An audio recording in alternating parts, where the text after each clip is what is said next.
Okay, let's see. We might be going live. This is always the hard It's part at sad if first it's because, streaming. well, because, and I'm going to start sweating, so that's always helpful. That's what. Okay, I think we're live. Yay! You Yay! never know how much they say. Let's see how I ban Never myself. let them see Okay, you sweat.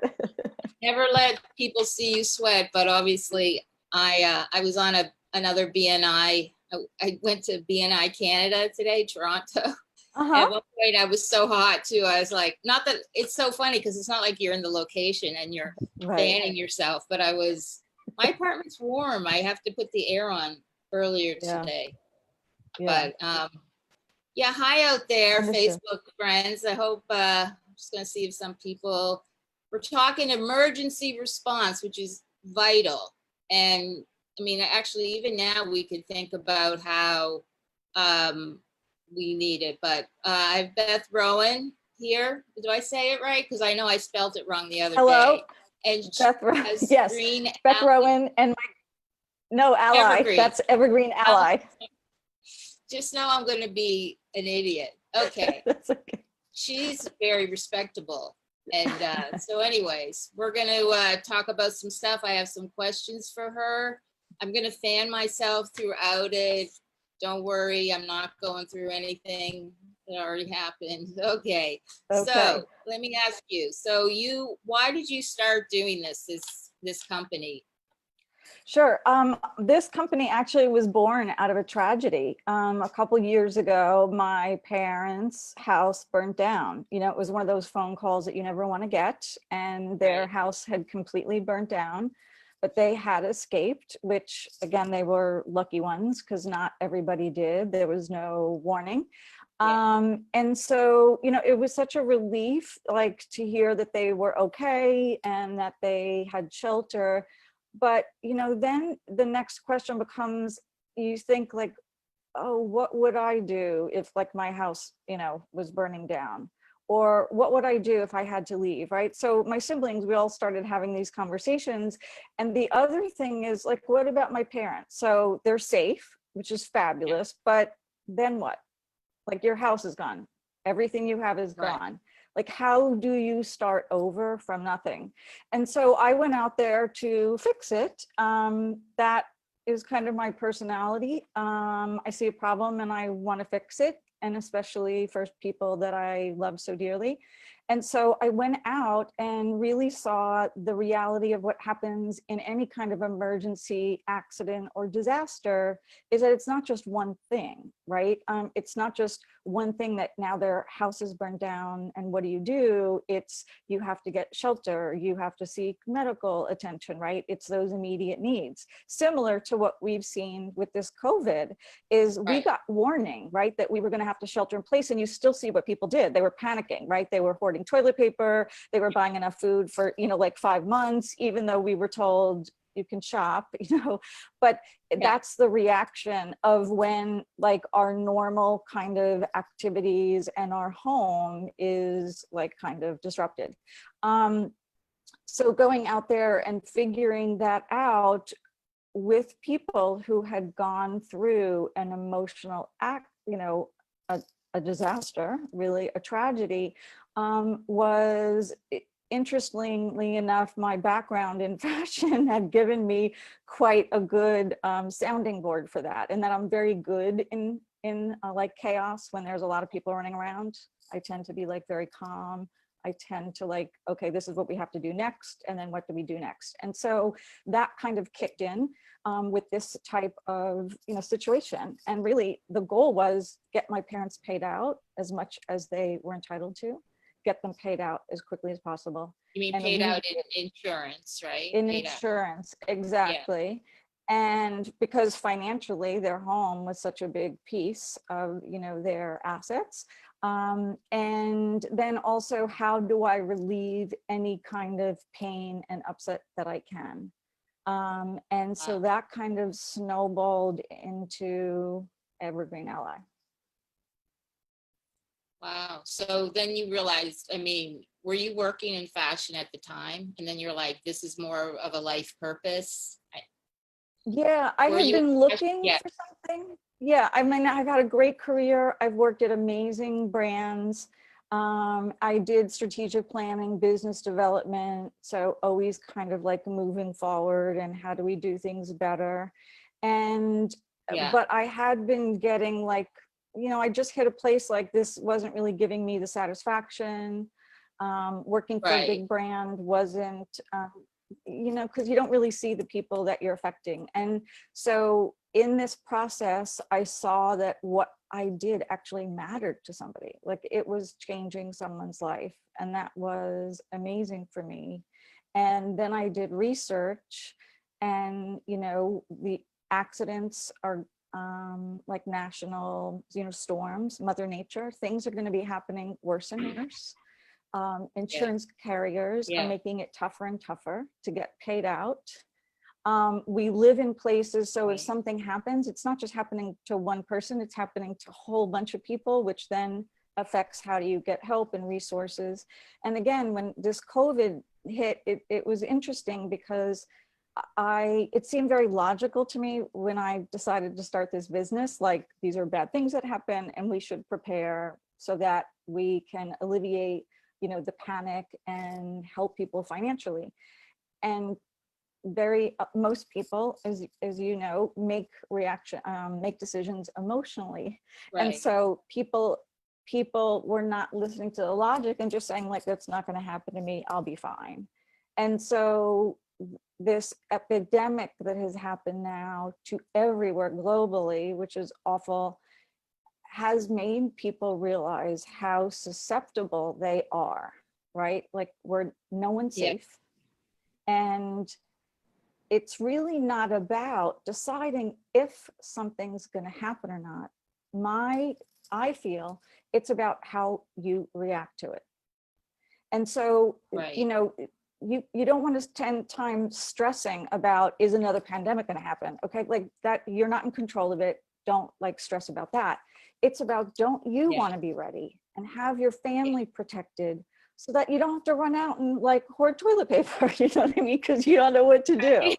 Um, you right. know, I mean, that's like a humorous way, but It's good. it's such a symbol of what happened, because now everybody is like, do you have enough toilet paper? Like usually we didn't really I know. stress because we knew we could always run out and get it, and now people are like, do we have enough Yeah. toilet paper? So it's Well, they have that ad on TV yeah, from whatever one saying, "We're working really hard to get your toilet paper." It's funny. I mean, it's yes, good to yes, know, with but those it's bears, kind of a funny exactly. ad. Like we never would have had that ad. Yeah, yeah, we never would have had that ad before. Right. Kathy says hi. I don't know if she's still on, but hi, Yeah. Kathy. Okay, I like to say hi to Oh, people great. so that Hi, Kathy. they know I love them. Yeah. Certainly. So, okay, so I'm so what do happy that they you joined. like? How do you Um, help people? sure. So, like, So what would I you do? work with people. Sorry, you froze out. Did I freeze or you froze on me? I don't know. I just didn't Uh-oh. hear what you said. Oh, it was about what you do to Do you help hear me people. now? Like, if someone came to you, what do you do for them? Yeah, I Sure. hear you. So we talk about quite a few things. I do a detailed needs assessment with people because what my service provides, which doesn't really exist anywhere else, is I specialize it to my clients. So it's not about reading a book and getting general information. It's about going through what your concerns are, what perils are kind of more apt to happen, and depending on where you live, and what's at risk for you. And it's about putting plans into place so that you are confident that your home and your belongings are secure and that you know what to do, right? Because that's the ultimate, is that you want to survive, you want to get to safety, and you want to recover as quickly as possible. So I do a detailed needs assessment, and then we talk about different ways, whether it is talking about your vital records and ID.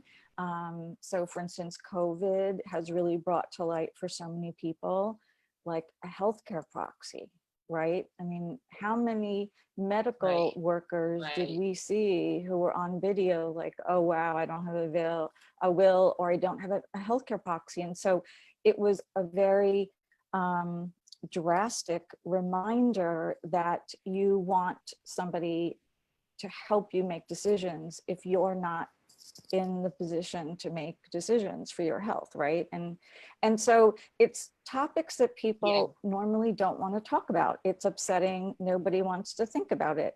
However, I do think now more people than ever realize that it's about them wanting to be in control of what their future is. So, you know, if you save and save for retirement, but you don't have a healthcare proxy, and then something happens, your savings, instead of being left to your family, right, is just sustaining your life.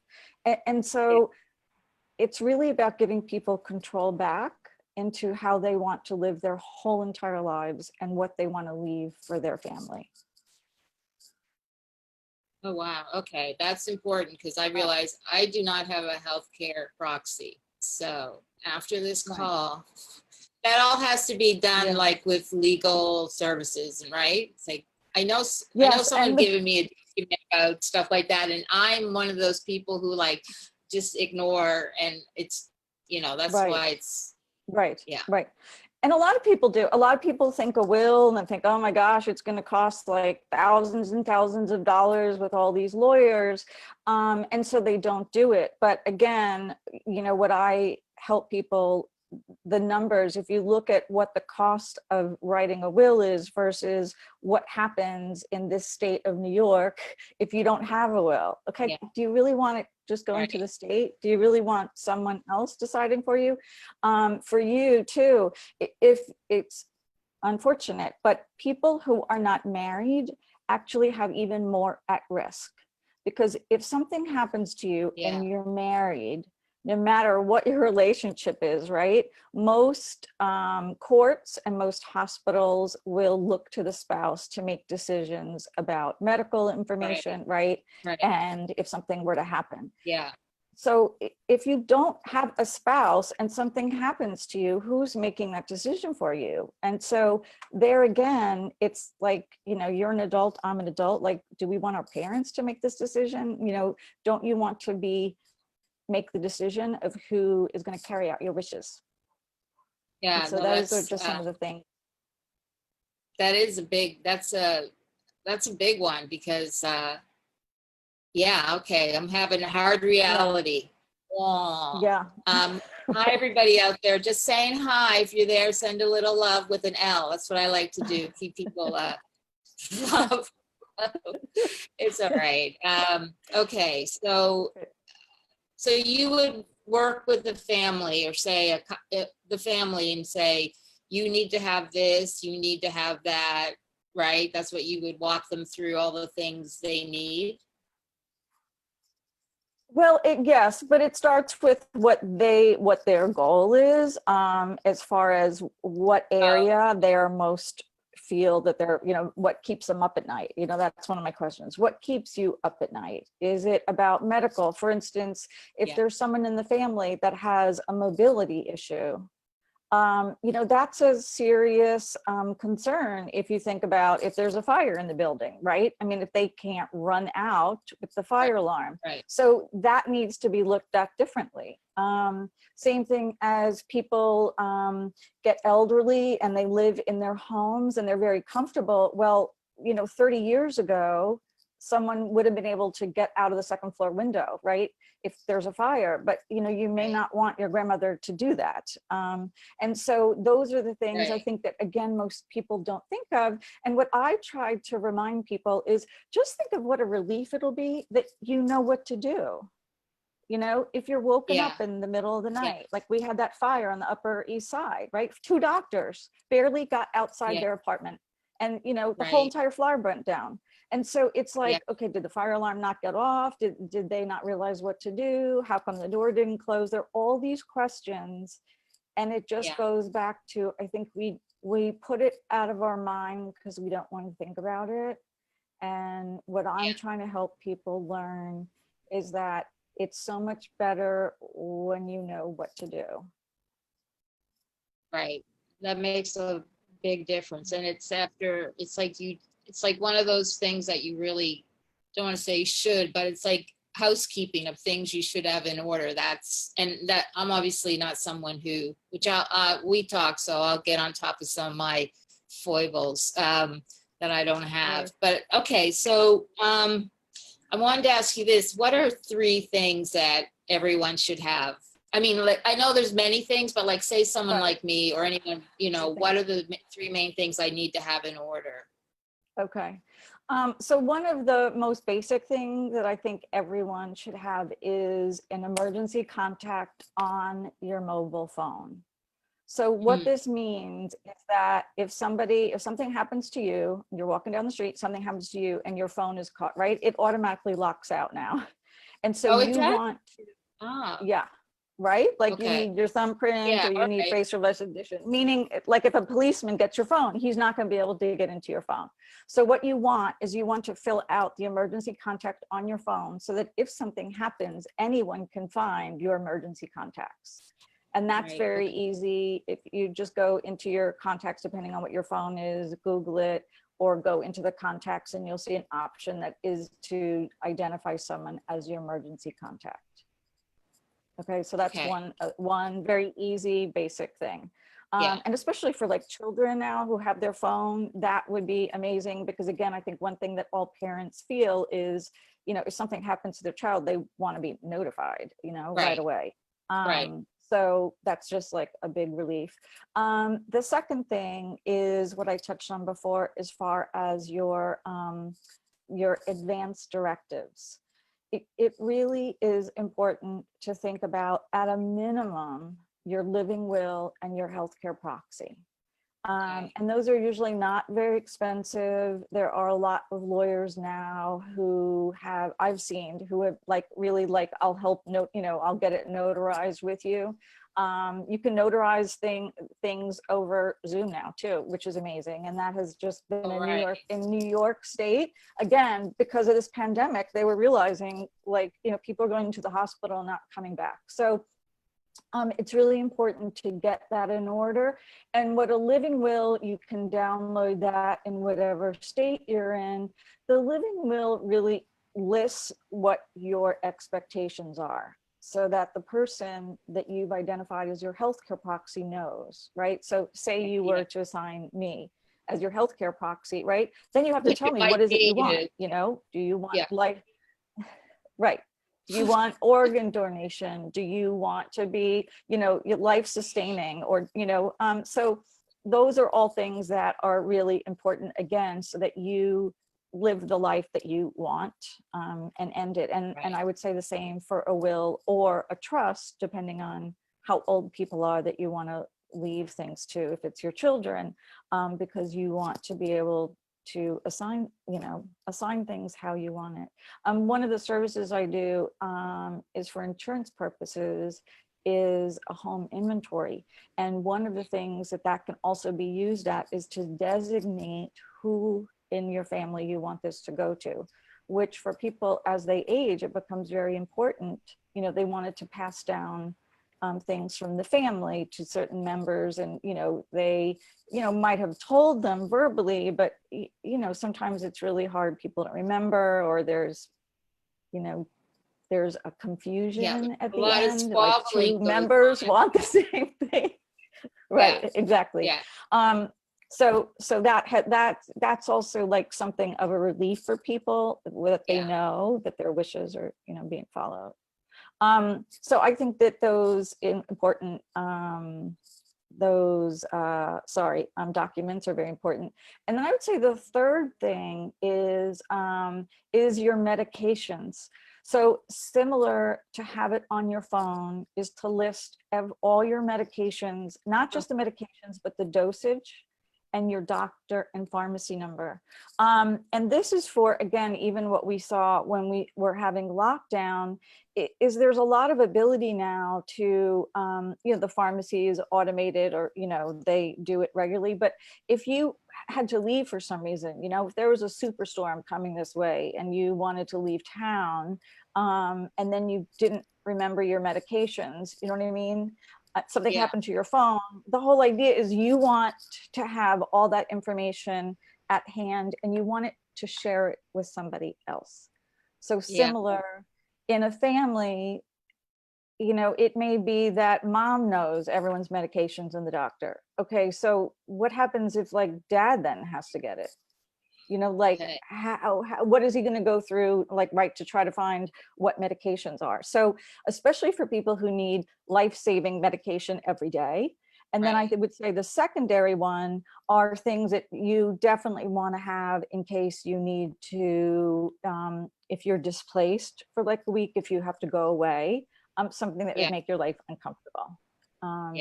And again, even, sometimes the names, are 26 letters long. So you may remember, the abbreviation, but you wouldn't be able to go in and order it or tell a new pharmacy, like, this is the name of it.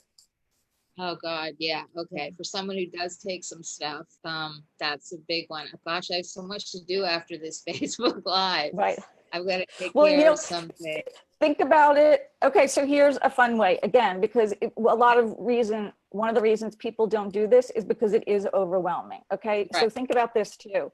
It's like swimming, right? When you want to go in the water, you're taught how to doggy paddle, right? As a child. You're not taught like you're going to be Michael Phelps and dive and do like 3 somersaults, right? No, it's about just staying above water. Just staying above water. So that's emergency preparedness is just like that. You start with one thing, you do the next thing. And so it's not overwhelming. Don't think that you have to do, 40 hours, by tomorrow. But again, your medications, take all your medications while you're watching TV, lay them out, right? You can either take a photo of it or list it like in Evernote or just somewhere on your phone where it says medications, emergency, and just list it. And while you're watching TV, you'll get it done. Oh, I'll take a photo of it. That makes it easy. Photos. Yeah. But again, for you to be able to give it to like someone in your family or someone close to you, it's easier if it's like just all on one piece of paper. But yes, the photos are great. That's so, it's really anyone who's single out there that like, we don't think about this stuff. This is, after you get, especially, you should probably do it anytime, but after a certain age, as I understand myself. Well, and another tip for people who aren't married is the whole thing about like lockbox or safety deposit box in a bank. If you're not married, you really do not want to put things in a safety deposit box, because that means without making someone else available to get into it. Because if something were to happen to you, nobody can get in unless you've designated someone to be on your account. But again, it's a fireproof safe in your apartment. That would be great. Okay, so this is awesome. All right, I have another question. Okay. So I wrote these down, or I had them printed. So sorry, everybody. Sorry to read without glasses. How has COVID crisis changed how people think about emergency preparedness? Right? Is that it's a big change? Obviously, look at me. Yes. I don't mean it's look totally at me. Changed. Because, right. You look great for someone who's been, right, holed up in our apartments for weeks and weeks. um, we're all gonna have like 70s hair though, you know? My hair is so long now. Okay, sorry. So, you know, one of the things is really, I think, people realizing that things happen to them, okay? Because I can't even tell you how many people I would run into when I talked about my business and we're networking, and they were like, oh, it's very interesting, but I don't know anybody Right. that could like use this. So that kind of conversation is mute. But the second thing also is the actual feeling of disruption, right? The Mm, feeling of how out of control we're in. And again, I applaud all of us, especially in New York City, when you think that like we're like tough and loud people, but like people have been fiercely good about taking care yeah, of their families and their neighbors by like wearing a mask and staying indoors and doing what is being asked of yeah, us. So COVID, I think, is that the disruption to our lives of now we're working from home and now we're homeschooling, and when do we go out and get groceries? And so I think that the activities, I often say that good clients for me are busy executives, because exactly these are people who usually have every minute planned, they have lots of activities, and you disrupt one of that and like everything falls like dominoes. And so I think that feeling that we all have too is unsettling, and we don't like it. And so people now are looking to, how do I kind of protect myself against this? And how do I be a little bit more in control? So one of the conversations are in thinking about emergency preparedness is what are those kind of family dynamics of when a routine is disrupted, and how, what's the type of, what's the minimum requirements you have? So for instance, New York City, we have small, tight spaces, okay? So with a heavy activity with families, it was fine, right? Because everyone was going about their right. thing. Now, when everyone's there together, right? Now, all these bigger houses in Yeah, rural areas look a lot more exciting. yeah, So I think that is a decision that people are thinking about, like, and yeah, we were all reading it, that people are saying like, I don't know if being in these urban areas is what I want. For businesses, same thing. Businesses who thought they had to do everything in person are now having to rethink how they do things. So right. I think from families, that's the same thing, is Yeah, what are the things that are really important to you? What are the things you value? If you did have to bolt from your house, because one of the things through this I tell everyone is really be thankful that we had forewarning and that we're yeah, able to shelter in our own homes. Because yeah, again, it's nothing for people who have lost their homes for different reasons. Not having your own space yeah, is just priceless.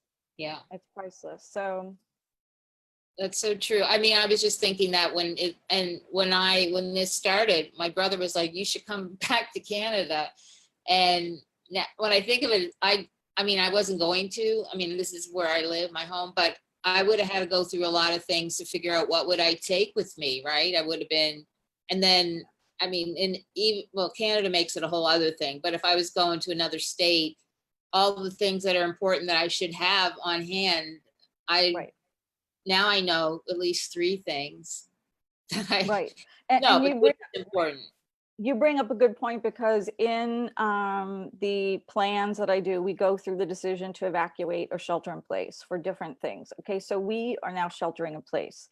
What are those storage things, right? Do you Right, have enough water, right? Do you have right, a week's worth of water on hand for you, right? How right. much Oh, you're food do we asking have? me?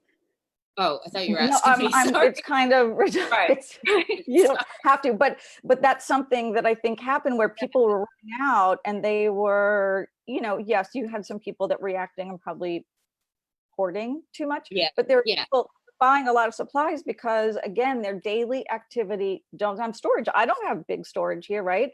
right. I can't go to Costco and buy a whole ream of like toilet paper, or what do they call it from, right? Yeah. Like, Yeah. so if that gets disrupted, that's upsetting. So having what the supplies that you should have on hand in your home for Yeah. these things so that you don't have to run out is great. And then also, what are the things in the go bag? What are the things that if you had 20 minutes and you had to bolt, what were those important things? Like for you, you have to pick up all those external hard drives now because you're also That's right, what a I was thinking. solopreneur. That'd be what And I'd be grabbing. It's my whole everything. Yeah. yeah, right. Yeah, so that is a decision for people because so many of us work from home now. After this, so many more people are going to be working at home. Yeah. Is that Yeah. it's not just your personal life you have to think of, you also have to think of the continuity of your business. And Right. so same thing, if I were to go to my family, it was like, okay, but then I need a desk area and I need to set up because that's what my business requires, you know? Yeah. Oh my God, this is so, I'm going to put a link to your website. This is so, I Great. find this fascinating. I don't know if Thank you. anyone else out there, Kathy is enjoying the information, enjoying it. It is great information, she said, especially for now. I know, Right. because Yeah. if I was, I mean, God forbid anything, but I mean, if I, yeah, I mean, anything can happen. And now I have to face it. Right. Do you, Yeah. okay, so this is a question I have. I won't keep you much longer, but Okay. so if someone like me came to you, do you coach someone through, because it must be hard for people, like if you go into a family even, one person might be resistant, right? The older person, Yes. or me, would be resistant in a way of like, I don't want to look at that. I don't want to think about that. How do you deal with Right. people like that? Right. Well, a lot of it is talking it through because, again, I want this to be a good, satisfying relationship, and I want you to feel happy and confident, right? Like my kind of motto is bringing peace of mind. I want you to feel confident. I want you to feel in control. Yeah, Sorry, somebody's calling us. All right, somebody's giving out a thumbs up.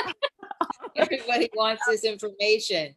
And so yes, so I work with it, but a lot of it is about helping you see what's on the other side, how much better you'll feel, you know, having those things ready instead of concentrating on what's going to happen. Right. You know, think of the deer in the headlights, right?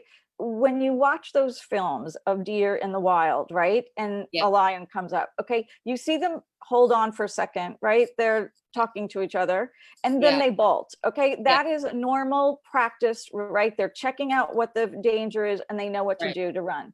The Right. reason we hit so many, right, is because when a deer is crossing the street and sees big glaring lights that in its life, it doesn't know what to do. Its brain is not registering that like fight or flight, right? So boom, sorry, like poor little Bambi. Right. So people, the same thing. We have the fight or flight response, right? People get agitated, but we live in a society now where we don't daily have to worry about lions like coming after us, right? Right. And so what Right. happens is people freeze and they panic and there's anxiety and they may not react the right way, right? The way that later on they'd be like, oh, I wish I had done X, Y, and Z. And so again, I want to bring calm to it and put those plans in your head so that you're more apt to behave in that way when something happens, you know, and know that the key is you're going to be okay. You know, I want you to feel you are going to be okay and that you